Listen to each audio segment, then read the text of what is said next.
Hi, Grant here with my 2 cents again, and today I'll be talking about Cyberpunk 2077. Cyberpunk is one of those rare games that you see most of the gaming community just rally behind and say, this is the next big thing. This is the game that is going to jumpstart a whole community of players that will live on for a decade. You know, look at Grand Theft Auto 5. When that released, it had the same kind of reception, had the same kind of build-up, and it's still here today. It still sells millions of copies a year, which is an insane accomplishment that I don't think any game developer could ever have thought would occur.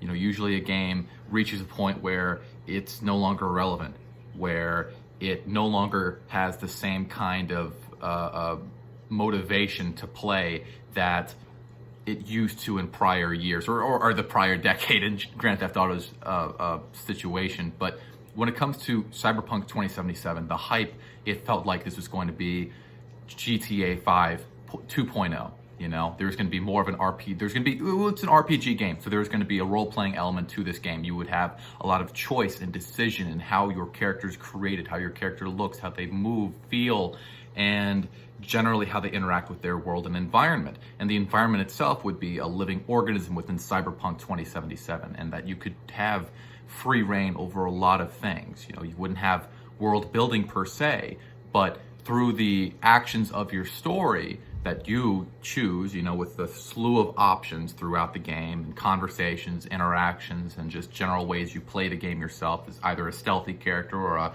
you know, blunt force trauma, go at it, guns a-blazing character, is that you would have a unique impact and imprint on the game that catered to you. And what we were delivered was something that didn't land upon those promises and had a break in the fidelity that was promised to us.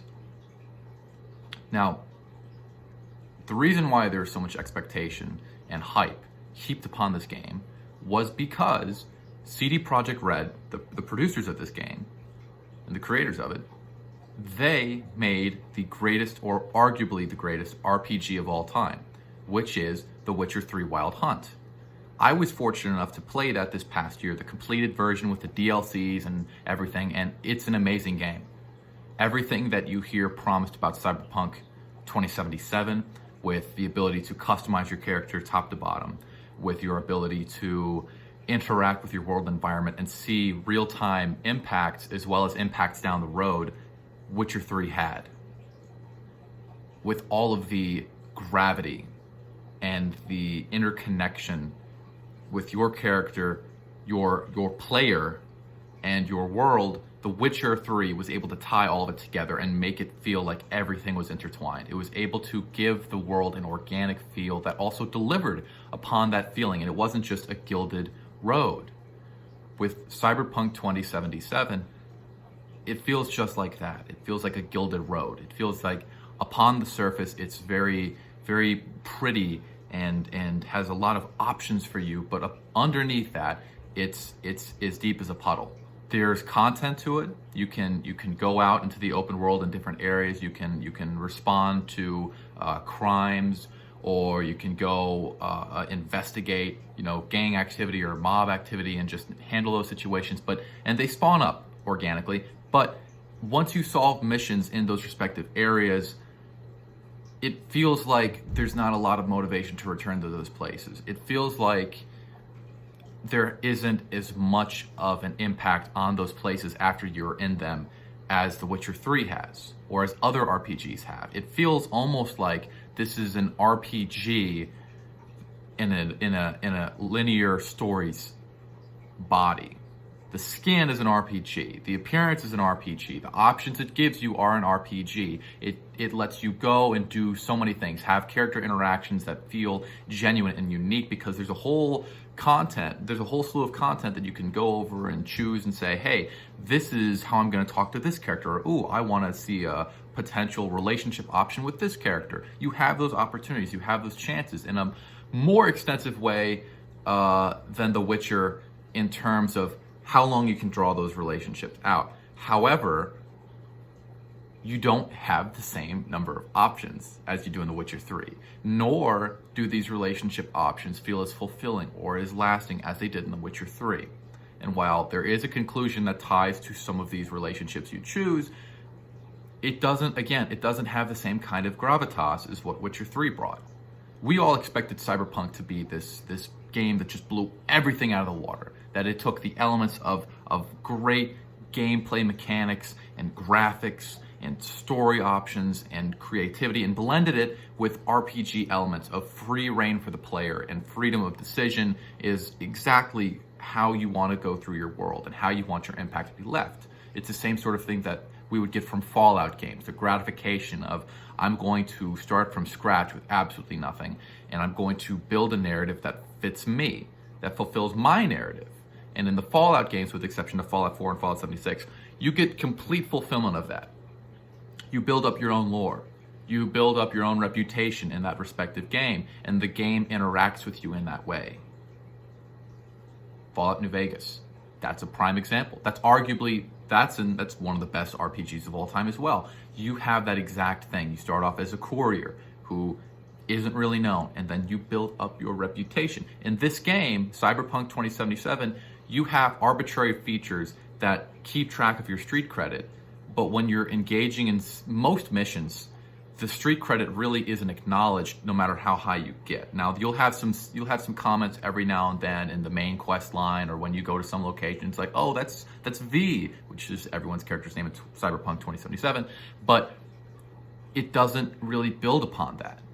When you go into The Witcher 3, the other CD Projekt Red massive title that everyone loves, or at least everyone knows about, because Cyberpunk, there have been some polarizing reviews, but you go to The Witcher 3, and in that game, when you do things for the community, or you do things for the respective kingdom, it echoes throughout. You hear it, you do it in one village here, and you hear it in the other ones around it.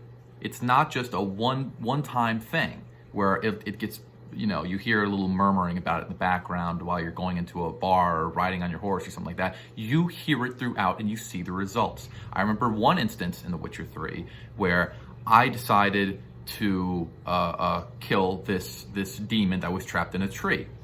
And I was curious what would happen if I had let him live. So I reloaded a previous save, let him live, and then I came back to the town later after I passed a traveler that said the town had been destroyed. I went to the town and they talked about the demon, which had then transferred to a horse. Follow with me if you haven't played Witcher 3, I'm sorry.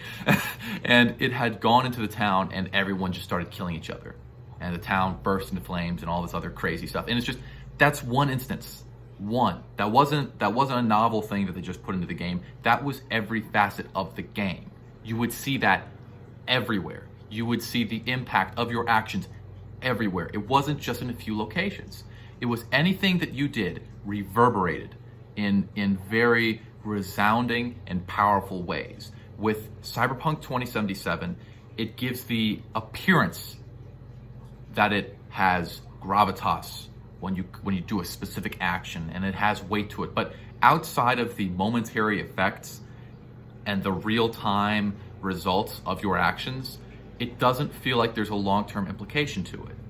It doesn't feel like you will be chastised for doing the bad thing in this one instance outside of a 10-minute window. Rest of the game, you're not really going to encounter anything like that. Maybe some dialogue at one point or another will change a little bit, but for the most part, it doesn't feel like there's an impact. Witcher 3, your whole character model would change. People would perceive you differently everywhere based on your reputation, what you had done. Cyberpunk, it doesn't provide that. It provides a husk of that. And maybe in upcoming updates, it will provide something to fulfill that void. But right now, it feels like a game that chooses style and substance over fulfilling all of the story hopes that not just players such as myself had, but all the gaming community had. And all of, I think, people wanting to get into games had, because I know a lot of people who weren't necessarily video gamers, but were looking at Cyberpunk 2077 and saying, that looks really cool. I might get that game. I might get that. I honestly might get PS5 or Xbox or the new upgraded PC to play that game. And the disappointing thing is, in addition to that, is that this game feeling like it chooses a bit more style over building up what we had expected from it. It crashes a lot. It's really buggy. I made a video on my personal YouTube account making a meme out of one of these bugs, one of these crashes, which will be attached below. And this is a AAA game. This is something that was delayed multiple times. It was in the development period for the same amount of time that Red Dead Redemption 2 was. Actually, less time. Well, actually, Red Dead Redemption 2 was less time. This was longer. But the product that you got out of Red Dead Redemption 2 was so well optimized, so pristine.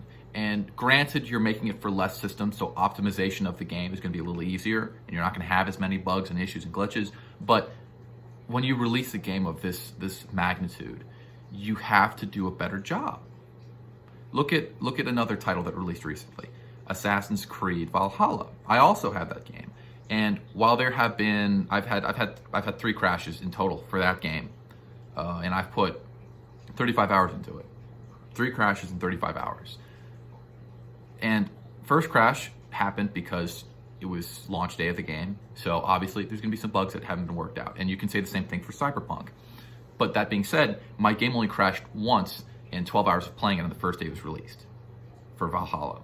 When I played Cyberpunk in the first 12 hours that I had it on the day of release, it crashed 7 times. 7 times. I'm playing on a base model PS4, and that was one of the consoles that people were griping about, saying, oh, this is a next-gen game and you're trying to play it on this old console. It's the people that have the console's fault. No, the game was made for the console, so it shouldn't have these issues. You can argue the exact same thing about Valhalla. You can say that was a game that was mostly optimized probably for the PS5, the Xbox Series X and S, and also for the new operating systems of PCs, or I'm not a PC gamer, so forgive me. But looking at this game, it hurts because there's so much potential for it. There's looking at the expectations that were there for it, they were unfair.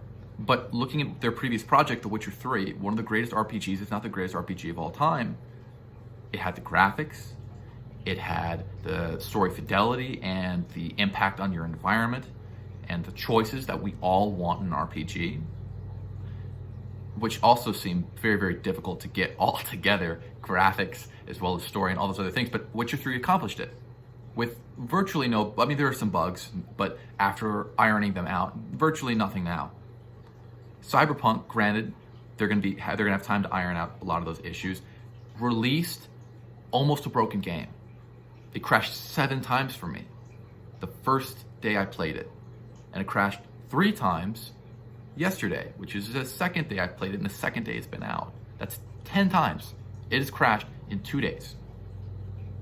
And the argument that people have made saying that this is a game for next-gen consoles, this is a buyer beware, no. If it's made for the PS4 and the PS5 and Xbox One as well as Xbox blah, blah, blah, blah, blah, then it should work for those systems. Obviously not flawlessly because this is launch week, there are going to be some issues, but to the extent in which the game feels broken, that's not fair. That doesn't justify a $60+ game once you include tax. And for people who ordered this who will order this on PS5, which will be a whole $10 jump, $69, you've got to hope by that point they have some bugs ironed out. But with how many issues are in it, I don't foresee that.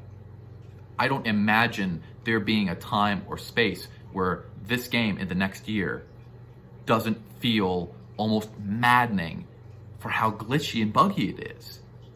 There are a lot of updates that have to come to this. And this is a game that had enormous hype. Maybe the most hype in gaming history, second to No Man's Skies. We know how that went. But with Cyberpunk 2077, this reached on a mainstream level, this reached on a gamer community level, it reached on a fan fiction level that isn't involved in gaming, and it just converged. First day this game was out, it broke Steam records for people simultaneously playing the game on Steam, which topped a million. The previous record was at 400 some odd thousand, set by Fallout 4 in 2015, which 2015, ironically, is also the year where Fallout 4 was completely overshadowed by The Witcher 3. This Cyberpunk 2077 is a game that I want to like so badly, but there are so many flaws with it. Not just from a technical standpoint of it crashing and glitching, or from a substance standpoint of it not feeling like a lot of your actions have sizable enough reactions within the world to make it feel real and justifiable, but also stylistically this game doesn't really hit the mark. Now, Cyberpunk creative directors and some PR people from the company of CD Projekt Red were talking about how they chose first person for the game's view for the character because they wanted to feel like you were in there seeing all those things, it visually impacting you. And I can understand the rationale, but when I play an RPG, and I know a lot of people I'm friends with who also play RPGs, when they play an RPG, they want to be able to see the fully customizable character. They want third person. They want to be able to see that. When they move around, they want to see how their character. They want the customized character to really show. They don't want to just be your moving camera and you can't see anything except for every now and then. And CD Projekt Red, if I had to take a guess and bet money on something, the real reason of why they're first person, I feel like they didn't have enough time to do third person, and maybe it was easier to go first person. I could be completely wrong on that. Maybe it's a lot harder to do first person game development. But regardless, I don't feel nearly as immersed because I don't see my character's customizations really at all. I don't get to see the outfits and stuff like that. And while it may seem trivial, that's important to me. And I feel like for most people who are going to pick up an RPG game at this price, that's important to them as well. This is not a game that you should go into expecting it's straight up GTA 5. No, this is not an open world action adventure game. Does it have those elements? Absolutely. But this is a RPG first and foremost. And in those RPG elements, it feels lacking compared to its predecessor, Witcher 3, which a game like this, which had such a long development period, you would expect better, no? Cyberpunk 2077 is a game that I've really tried to like a lot because I was anticipating this. I pre-ordered it, I got the little fun customized pack and stuff and some postcards from different sections of Night City, and I was excited. I was really excited, and there's still an element of this game that excites me. But for the most part, Cyberpunk 2077 falls short of expectations, and in every way imaginable feels like it doesn't live up to the promises that were made. And a lot of games do this, but from CD Projekt Red, you expect better. Certain game publishers, certain companies, you expect better from those companies. You expect them to fulfill their promises and not hawk a product to you that feels undercooked. Cyberpunk 2077 feels very, very much like a game that should have stayed in the optimizing oven a lot longer.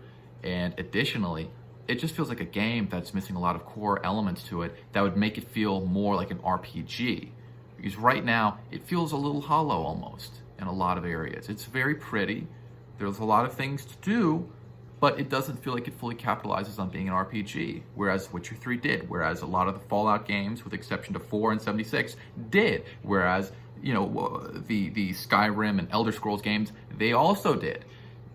This is a game that I really, really, really, really hope the updates do it justice and give us what we had hoped for, what we had expected as fans. Because again, the expectations were too lofty and it was unfair. But also the game critics didn't do a good job of telling us what we were up for. What they gave us were vague reviews and mentionings of bugs and issues that they couldn't really go into detail with. They said ultimately though, at the end of the end of the review, when you fast forward through the video sometimes and you're looking at, well, how is the game good or bad? Should I buy it? They would always give a rundown of some vague issues here and there that just sound like normal bugs in the game, but they would always tell you that this is a game that's shaping up to be one of the best RPGs in the past memory. Maybe one of the best RPGs ever, some reviewers said. And then we get this game, and the users are just going like, what happened here? The expectations were up here, they got knocked down a little bit by the critics, and then we got this. you know? And then a lot of gaming companies like IGN and some other, SVG and some other gaming companies had to come in and say, look, we didn't know it was going to be like this. We played it on PCs, which didn't have so many issues as some of the consoles. But at the same time, as a reviewer, it is your obligation to give the story straight, to try and give your best honest perspective. And they did not do that for this game. They've had rose-colored lenses on. I don't know if it was for monetary reasons or simply because this game has just been weighing on everyone's minds and we're all hoping it's an awesome game, critics included. They're human. But what we were given versus what we were told we were going to get from critics, granted the critics gave us a little bit of a more real perspective about it, but they still didn't give the full picture. There was only one person at IGN who gave it a 7 out of 10, and she received a ton of flack for it. She received a ton of flack. She talked about the bugs. She talked about some of the lack of core RPG elements this game feels like it has at times. And now there are memes being made about this game. Again, I made a video mocking one of the game crashing glitches I had yesterday, and there have been a lot of issues with this game. I hope nothing but the best for CD Projekt Red. I think they do a great job with their games. I love The Witcher 3 so much. I can't wait until they have it finished being optimized for the PlayStation 5, and I get a free upgrade with that because I have the full Witcher 3 game, and I'm excited for that. And the whole Witcher 3 community is as well, but that doesn't disregard the fact that Cyberpunk 2077 not only fell far short of the far too lofty expectations the consumers had on this game from the get-go, but it also fell considerably further from the expectations even the realists for this game had. It's so flawed, and it feels like it's missing so many dynamic pieces to it that you have to wonder, what is CD Projekt Red doing? Thank you.